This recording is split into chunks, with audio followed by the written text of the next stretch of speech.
নমস্কার, আমি জয়িতা। আজকে আমি আমার চ্যানেলে দেখাবো একটি রান্নার ভিডিও, যেটা খুবই সিম্পল এবং সাধারণ।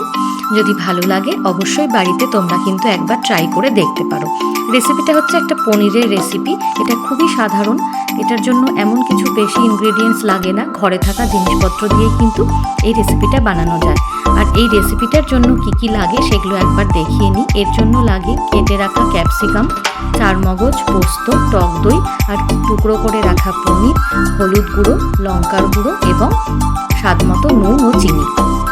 প্রথমে আমি গ্যাসের ওপর একটা কড়াই নিয়ে নিয়েছি, আর কড়াইটা গরম হওয়ার পরে আমি এর মধ্যে দিয়ে দিয়েছি একটুখানি বাটার। যেই বাটারটা কিন্তু কড়াইটা গরম হওয়ার সাথে সাথে মেল্ট করে নিতে হবে ভালো করে। তো বাটারটা যখন ভালো করে মেল্ট হয়ে যাবে, মানে পুরোটাই যখন গলে যাবে, তখন কিন্তু আমরা কেটে রাখা পনিরের টুকরোগুলো কড়াইতে দিয়ে দেব। এবং পনিরগুলো কিন্তু আমরা খুব কড়াভাবে ভাজবো না, পনিরগুলো না ভাজলেও হয়, কিন্তু আমি এখানে ভেজেই করছি। তো পনিরগুলো আমরা খুব হালকাভাবে ভেজে নিয়েছি, জাস্ট হালকা এপিট ওপিট করে, একটু হালকা লাল ভাব করে ভেজে আমরা কিন্তু পনিরগুলোকে তুলে রেখেছি। এরপরে পনিরগুলোকে আমরা নামিয়ে নিয়েছি। নামিয়ে নেওয়ার পরে কড়াইতে দিয়ে দিয়েছি সাদা তেল, আর তার মধ্যে দিয়ে দিয়েছি অল্প পরিমাণে সাদা জিরে ফোড়ন।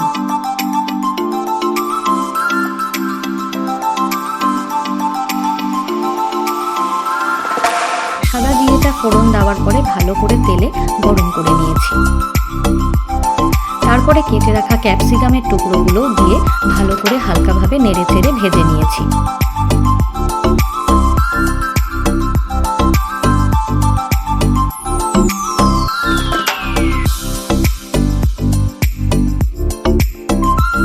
দেখো, ক্যাপসিকামগুলো কিন্তু খুব বেশি কড়াভাবে ভাজা যাবে না, একদমই অল্প আঁচে হালকাভাবে ভাজতে হবে, যাতে সেগুলো লাল লাল না হয়। হালকা সবুজ থাকতেই কিন্তু ক্যাপসিকামটাকে রেখে দিতে হবে।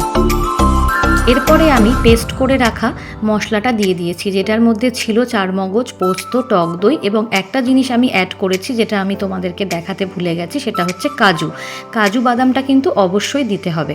তো সেগুলো দিয়ে আমি কিন্তু ভালোভাবে নেড়ে চেড়ে এর মধ্যে দিয়ে দিয়েছি লাল কাশ্মীরি লঙ্কা গুঁড়ো, হলুদ গুঁড়ো, স্বাদমতো নুন আর স্বাদমতো চিনি।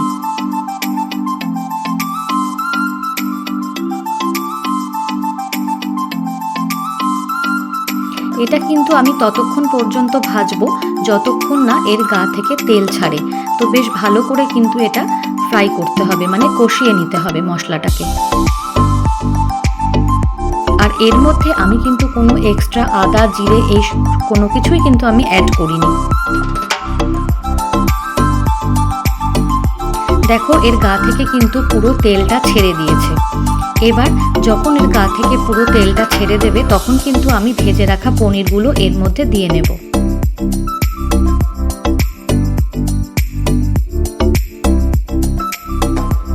এবার ভেজে রাখা পনিরগুলো দিয়ে ভালো করে খানিকক্ষণ কষাতে হবে। ভালো করে কষিয়ে নেওয়ার পরে এবার কিন্তু আমি এর মধ্যে 1 কাপ পরিমাণ জল দিয়ে দিয়েছিলাম, আর জল দেওয়ার পরে আর একবার ভালো করে নেড়ে চেড়ে দিয়েছিলাম।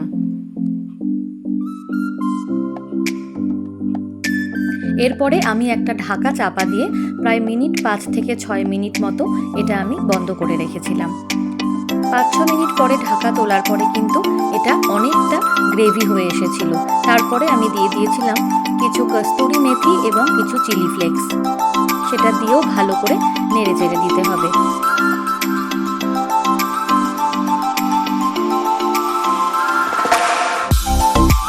এরপরে আবারও 2 মিনিট মতো ঢাকা চাপা দিয়ে রাখতে হবে।